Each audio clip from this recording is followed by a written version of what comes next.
Γεια σας! 8ο επεισόδιο της σειράς Φυσική Αγωγή και Αναπηρία και σήμερα θα μιλήσουμε για τη σκλήρυνση κατά πλάκας. Η σκλήρυνση κατά πλάκας είναι μία νόσος του κεντρικού νευρικού συστήματος και ορίζεται ως αυτοάνωση διαταραχή, νευρολογική διαταραχή, η οποία καταστρέφει το περίβλημα των νεύρων, δηλαδή τη μυελίνη. Οι κλινικές εκδηλώσεις της μπορούν να ποικίλουν και να εμφανίζεται από μία καλοήθης ασθένεια μέχρι μία ταχαίως εξελισσόμενη και επιθετική ασθένεια. Τα σημεία που προσβάλλονται και επηρεάζονται, καθώς και τα συμπτώματα των ατόμων με σκλήρυνση κατά πλάκας ποικίλουν, ωστόσο τα πιο συχνά είναι η επιρροή στο οπτικό νεύρο, στο νοτιαίο μυελό, στο εγκεφαλικό στέλεχος, καθώς και στις οδούς της παρεγκεφαλίδας.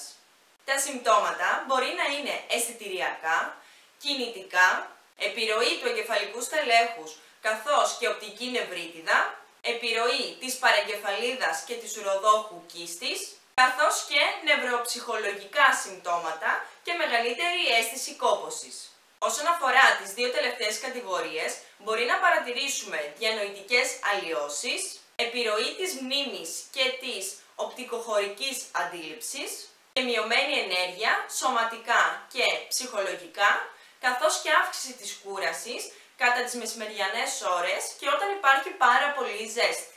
Όσον αφορά τώρα τα ίδια τα άτομα με σκλήρυνση κατά πλάκας, σαν κοινά χαρακτηριστικά και πολύ συχνά μπορούμε να παρατηρήσουμε αυξημένα επίπεδα άγχους, μειωμένες κοινωνικές επαφές και μειωμένη λειτουργικότητα στην καθημερινή τους ζωή, χαρακτηριστικά τα οποία τους οδηγούν σε μειωμένη αυτοπεποίθηση και αυτοεκτίμηση, σε κατάθλιψη και γενικά σε σοβαρά προβλήματα της ψυχικής τους υγείας.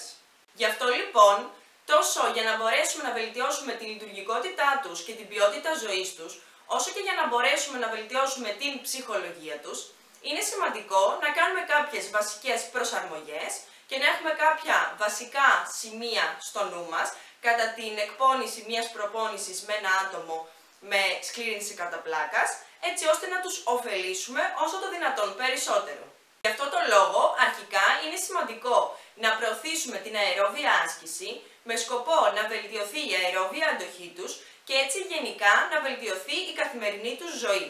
Έπειτα, λόγω της κόπωσης, όπως ανέφερα νωρίτερα, πρέπει να προσαρμόσουμε την προπόνησή μας με βάση τις καιρικές συνθήκες αλλά και την ώρα της ημέρας.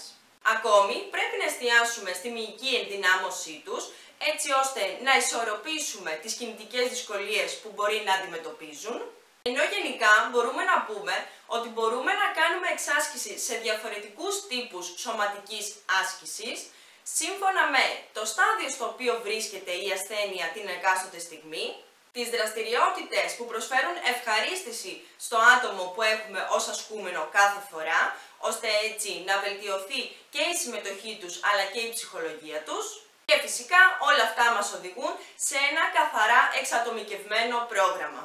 Και πριν περάσουμε στα ωφέλη που μπορεί να αποκομίσουν από τη συμμετοχή τους σε φυσικές και αθλητικές δραστηριότητες, αξίζει να αναφέρουμε ότι βάσει ερευνών τα άτομα με σκλήρυνση κατά πλάκας δεν είναι τόσο δραστήρια σωματικά όσο ο τυπικός πληθυσμός. Και αυτό φυσικά είναι κάτι που μπορεί να επιβαρύνει την κατάσταση, που μπορεί να χειροτερέψει τα συμπτώματα και φυσικά δεν το θέλουμε αυτό. Έτσι λοιπόν, φαίνεται ότι δύο από τα αθλήματα, δύο από τις δραστηριότητες που έχουν πάρα πολύ σημαντικά ωφέλη για τα άτομα αυτά είναι η γιόγκα και η κολύμβηση. Ωστόσο, αυτό δεν σημαίνει ότι δεν μπορούμε να συμμετάσχουμε σε άλλες δραστηριότητες και φυσικά να τις προσαρμόσουμε στο εκάστοτε άτομο. Περνώντας τώρα λοιπόν συγκεκριμένα στα ωφέλη που μπορούν να αποκομίσουν, το πιο σημαντικό ίσως είναι η βελτίωση της αυτοεκτίμησης και της ψυχολογίας τους, ταυτόχρονα με τη μείωση της αίσθησης κόπωσης. Γιατί αυτό είναι πάρα πολύ σημαντικό, διότι έτσι στην καθημερινότητά τους μπορεί να γίνουν πιο ενεργοί και φυσικά να μπορούν να ανταπεξέλθουν ακόμη καλύτερα σε καθημερινές υποχρεώσεις που ίσως πρώτα τους έκαναν να κουραστούν πολύ πιο εύκολα. Έπειτα, μέσω της συμμετοχής τους, μειώνεται το ρίσκο εμφάνισης καρδιαγγειακών ασθενειών και μειώνεται η κοινωνική τους απομόνωση. Δηλαδή, εκτίθενται σε περισσότερα ερεθίσματα ή ακόμη και συμμετέχουν σε ομαδικά προγράμματα με εξατομικευμένους στόχους ανά άτομο και έτσι αναπτύσσουν τις κοινωνικές τους επαφές. Το ίδιο φυσικά είναι ένα έμεσο όφελος όταν μπορούν να είναι πιο δραστήριοι καθημερινά και έτσι μπορούν να συναναστρέφονται πιο εύκολα και πιο ευχάριστα άλλον κόσμο. Έπειτα, μέσω της σωματικής δραστηριότητας, όπως ισχύει με όλο τον πληθυσμό, μειώνεται ή προλαμβάνεται η παχυσαρκία και συγκεκριμένα για τα άτομα που παρουσιάζουν σπαστικότητα και γενικά οι μύες τους χρειάζονται ενδυνάμωση, αποφεύγονται οι επιπλοκές που θα μπορούσαν να προκύψουν αν αυτοί βρίσκονταν σε πιο καθιστική ζωή, αν ακολουθούσαν μια πιο καθιστική ζωή.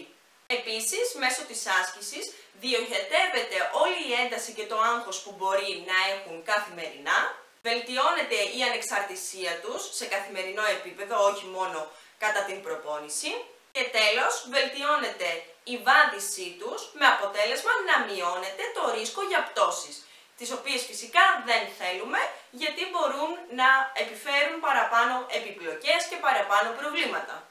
Έτσι λοιπόν γίνεται αντιληπτό ότι η συμμετοχή σε σωματικές και αθλητικές δραστηριότητες των ατόμων με σκλήρυνση κατά πλάκας έχει ωφέλη πολύπλευρα. Βελτιώνεται ο ψυχολογικός τομέας, βελτιώνεται η κίνηση και έτσι αυξάνεται η ανεξαρτησία των ατόμων και φυσικά προωθούνται οι κοινωνικές σχέσεις και η αλληλεπίδραση. Αυτό λοιπόν ήταν το 8ο επεισόδιο της σειράς Φυσική Αγωγή και Αναπηρία με θέμα τη σκλήρυνση κατά πλάκας. Είναι μια ασθένεια, μια αυτοάνωση διαταραχή, η οποία μπορεί να αναλυθεί πάρα πολύ. Απλά επέλεξα να σας πω τα σημαντικότερα σημεία αυτής. Ωστόσο, αν έχετε παραπάνω απορίες ή αν θέλετε εσείς να προσθέσετε κάποια δική σας εμπειρία ή κάποια δική σας γνώση, μπορείτε να το κάνετε φυσικά κάτω στα σχόλια, είτε να μου στείλετε προσωπικό μήνυμα αν χρειάζεστε να λύσουμε μαζί οποιαδήποτε απορία. Σας ευχαριστώ πάρα πολύ που με παρακολουθήσατε για μία ακόμη φορά. Μπορείτε να κάνετε like στο βίντεο αν σας άρεσε, να αφήσετε το σχόλιο σας και να κάνετε εγγραφή στο κανάλι, φυσικά για να παρακολουθείτε όλα τα επόμενα επεισόδια. Τα λέμε στο επόμενο βίντεο. Γεια σας!